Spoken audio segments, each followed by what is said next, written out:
The Egypt Game, Chapter 19, Confession and Confusion.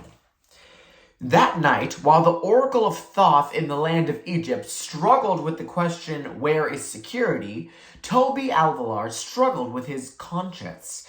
He thought and worried and thought, and at last he broke down and did something entirely against his principles. He called up a girl. When April answered, all he said was, "Look, I gotta talk to you and Ross tomorrow early. Meet you out by the parallel bars, first recess. Can't talk now, party line." He had it all worked out so it wouldn't look fishy. When recess started, he went whooping down the hall and down the stairs with the rest of the guys who were headed for the basketball court. But on the way down the stairs, he pretended to stumble and turn his ankle. He denied that he was badly hurt, but he managed to look bravely in pain as he stumbled over to sit out the recess on the bench near the parallel bars. The girls were in the midst of a jump rope fad, so the parallel bars were pretty much deserted. When April and Melanie wandered over and registered exaggerated surprise to find him there, he got right to the point. "Look," he said, "I was the one who wrote those answers. I was the Oracle, but I don't know where Marshall's old octopus is. What are we gonna do?" Of course, April and Melanie had a lot to say. They made Toby explain how he managed to steal a peek at the questions while he was conducting the ceremonies, while everybody was bowing, and then how he looked up the main words in a big book of his dad's called Somebody's Famous Quotations. Then, when he'd picked out a nice mysterious quotation, he'd sneaked back to Egypt at night with a flashlight and written it on the back of a paper. "But how did you get out of the house like that? Late at night and in the rain and everything. Did your dad know?" "Did my dad know?" Toby said. Girls could ask the dumbest questions at times. "Fat chance. He never bothers me in the evenings. He's usually working late in the studio or off at an art show or something. It was a cinch." "Weren't you scared?" Melanie asked. "Going down there all by yourself, alone in the dark?" "Well," Toby admitted, "I wasn't exactly whistling Yankee Doodle, if you know what I mean. Did you happen to notice that the Oracle's handwriting was a little bit shaky? Well, I didn't just do that to disguise my writing. As a matter of fact, I was about to quit the Oracle business even before the rest of you decided to yesterday. That last night when I went down there was somebody in the alley when I was going home." The girls gasped. "Honestly? In the rain and everything? Are you sure?" "Yeah, sure as I'd want to be. In fact, for a couple of seconds, he was just a few steps behind me. It was too dark to see his face, but he was there all right." "Oh, what did you do? How did you get away?" "How did I get away? Look, Melanie, you ought to know how I got away. Who's been the fastest runner in our class ever since second grade?" "You," Melanie agreed. "Right, and when I saw someone behind me, I really cut out. I mean, jet-propelled or something." Toby could always manage to be funny, even about something that was really pretty scary. But after a while, Melanie quit laughing and said, "But who do you think it was?" "What if it was the man who—" "The murderer, you mean?" Toby interrupted. "Yeah, I thought of that all right. Did I ever? But after I got home and calmed down, I decided it was probably just some guy taking a shortcut home through the alley. I'm not sure he tried to catch me. I didn't wait around to find out." The girls laughed some more, and then April sobered up enough to mention that Toby's crimes weren't going entirely unnoticed, fooling everybody and lying about the Oracle. "Lie to you?" Toby said. "I did not. I didn't lie once. I just gave the wrong impression. There's a difference.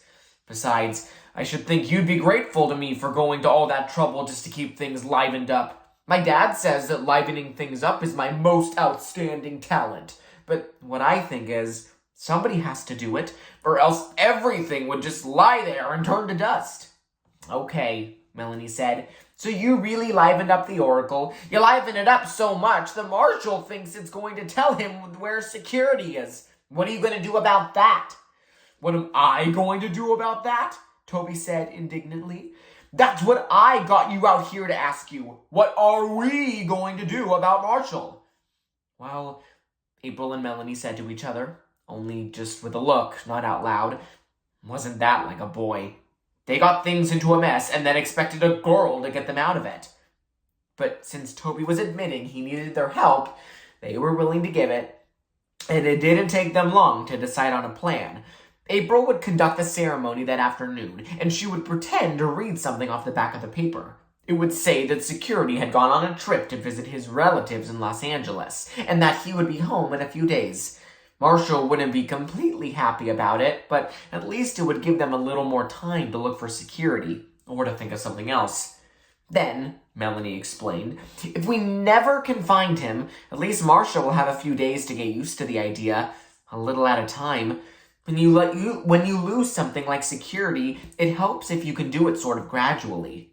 And Toby and April agreed that that was probably true. Marshall was eager and happy when they picked him up at nursery school. Apparently, he was absolutely positive that the Oracle was going to find his octopus for him. In Egypt, April got ready to be the high priestess again because she had practiced just what she was going to say. Fortunately, there wasn't much chance of an argument. When it came to conducting ceremonies, Ken and Elizabeth were definitely the spectator type. Everything was going smoothly until April took down the question and with a dramatic flourish got ready to read. But then, instead of starting in on her speech about Los Angeles, she let her mouth drop open, and nothing came out except a strange gulping sound. Toby bounded into the temple and snatched the paper from her hand. Then he looked at April in a strange way, and they both walked over to where the rest of the Egyptians were waiting. On the back of the paper, in a fine, pointy, old-fashioned looking handwriting, it said, "Look under the throne of Set." Toby read it aloud, very slowly and hesitantly, as if he didn't really believe what he was saying. And while everyone else was still standing as if paralyzed, Marshall went into the temple and lifted up the piece of old bedspread that covered the egg crate altar of Set. He reached inside, felt around for a minute, and then his face lit up with a smile so starry that for just a second, the other wiser Egyptians felt just as pleased with their oracle as he did. But after that, they went right back to being incredulous. April and Melanie looked hard at Toby, but he shook his head so hard his shaggy hair stood out like an umbrella. "No, sir," he said wildly. "I didn't. I did not. I absolutely did not do it." The girls looked at each other and nodded in agreement that Toby was telling the truth. Nobody, not even Toby, was that good an actor. "Toby didn't do it," Marshall said, hugging a slightly damp octopus to his chest. "Set did it." "Set did what?" April asked, staring at Marshall in consternation. "Set took security. I left him right there on the ground like I thought, and in the nighttime, Set took him." "Sheesh," Ken moaned all of a sudden, clapping his fist violently to his forehead. "I knew it. I knew all you guys were going to crack up someday if you didn't quit fooling around with this hocus-pocus stuff." "Nobody's cracking up," Toby said thoughtfully, "but something pretty fishy is going on around here." "You're telling me," Ken said, "and if somebody doesn't start telling me what it is, I am going to walk right out of here and resign from this whole Egyptian race." "I guess we better, huh?" Toby said to April and Melanie. "I mean, tell everybody all about everything?" The girls nodded. So they went ahead and told the other three all about what Toby had done and what Toby hadn't done. And when they were through, they all stood up and looked at the temple that they had made themselves, out of ordinary stuff in their own imaginations, and felt, well, maybe a little like Dr. Frankenstein had when he created the monster. They just stood there looking for a while and wondering. And then they all went home.